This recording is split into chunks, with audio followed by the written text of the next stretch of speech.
Dear friends, now we will consider today the collision in two dimensions. Now, what is the collision in two dimensions?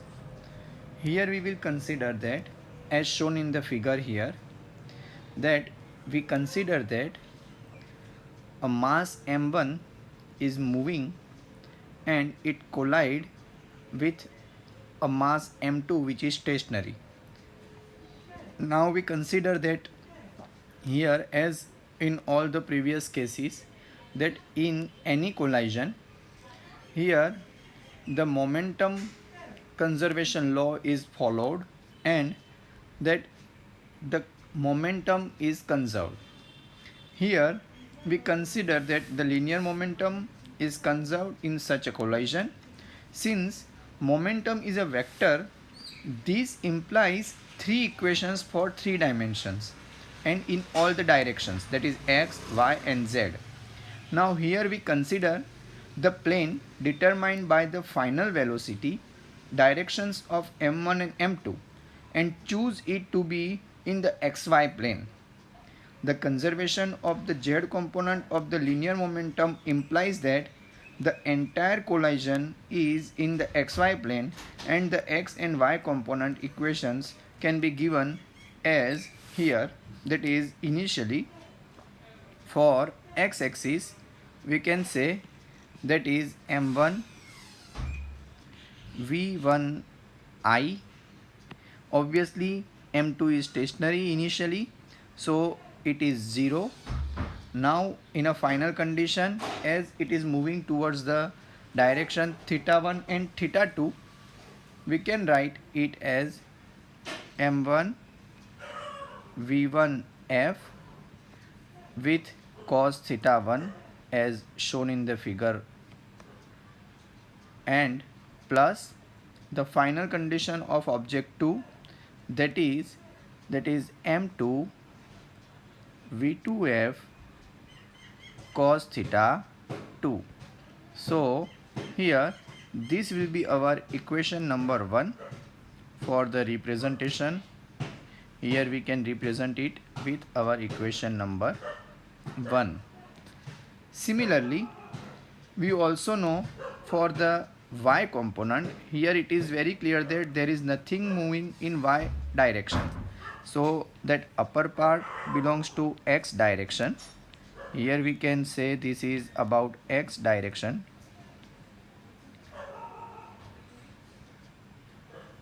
Now we will talk about a y component.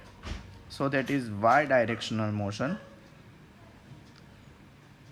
We know that in y direction we will have the sine component with respect to that, but in the left hand side nothing will be there, so it will be 0 is equals to, we will have m1 v1f, that is m1 v1f sine theta 1, which is directing in upward direction.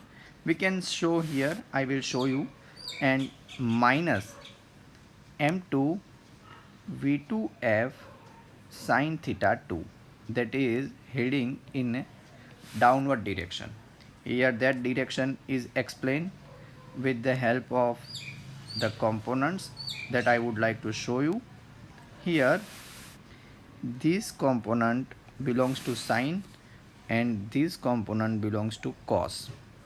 So we can say that this is ultimately that cos component over here and that sine component over here.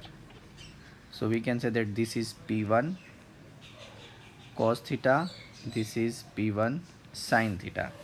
In the same manner, for object 2 we can have two components again, that is P2 cos theta 2 as I have shown, and here this is P2 sine theta 2. As P2 sine theta 2 is in downward direction, it is indicated with a negative sign. Now as we move further, this will be our equation number 2. So we can also represent it with equation number 2 as here. Now we move further. In this arrangement, we can have that M1, M2 and V1F is given as the constant condition initially, and there are thus four unknowns are there. We have here four unknowns, that is V1F, V2F, cos theta 1 and theta 1 and theta 2. So that cos theta and sin theta are the part of that. So we are having three knowns and four unknowns. So here we can have knowns and unknowns. So we can simply say we have known M1, M2 and V1I, while we have unknowns, that is V1F, V2F, theta 1 and theta 2.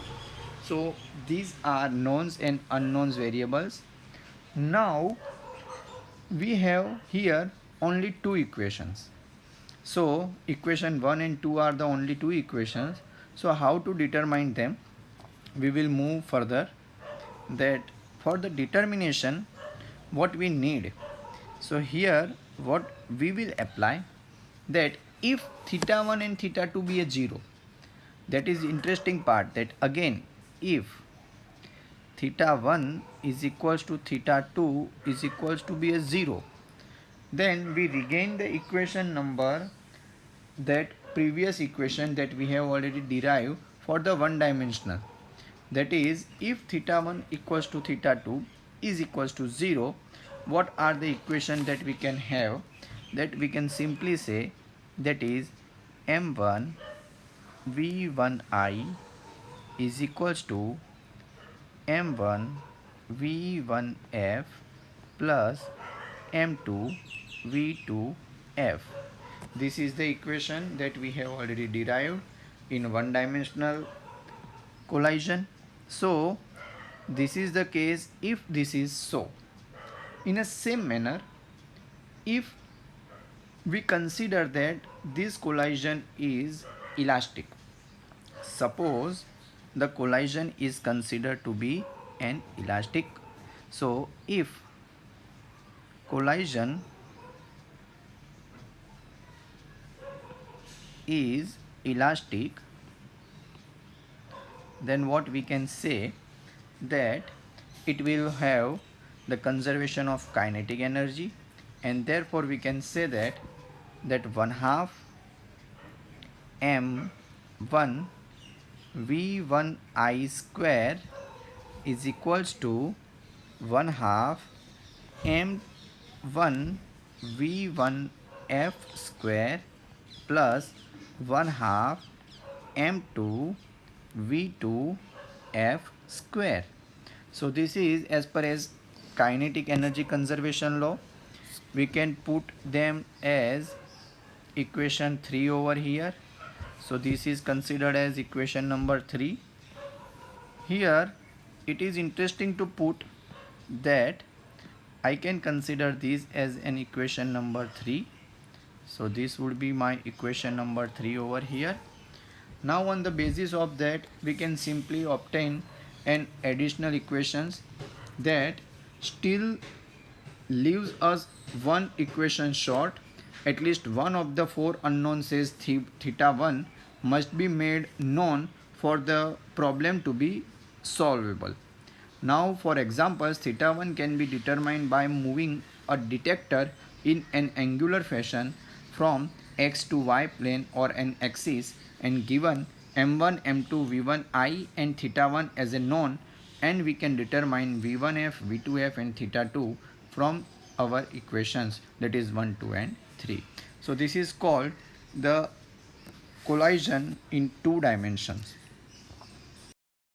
Important information regarding this two-dimensional collision, that when two equal masses undergo a glancing elastic collision with one of them at rest, after the collision they will move at right angles to each other. That means if one is at rest, second of equal mass, that m1 is equals to m, say m2 is equals to m. Now this is having v1 say v, and this is say v2 be 0. If it is colliding and if both are of the same mass, then after collision they both will move at right angle with each other. That will, they will have 90-degree motion in between them after collision. Second, the matter simplifies greatly if we consider spherical masses with smooth surfaces and assume that collision takes place only when the bodies touch each other. This is what happens in the games of marbles, carom or billiards. We know that in the marbles, when we play marbles, the collision take place that when one marble collide with another. So at that time of collision we consider that one marble collide with each. In the same manner in the game of carom, when one coin or one striker hit the other coin or other striker, then and only then we can have collision. And same the things happens in the billiard game, that the billiard balls are arranged together. When one ball comes to it and hit it, then the collision is considered. In our everyday world, collision takes place only when two bodies touch each other. But consider a comet coming from far distance to the sun, or alpha particle coming towards the nucleus and going away in some direction. Here we have deal with forces involving action at a distance. Such an event is called scattering.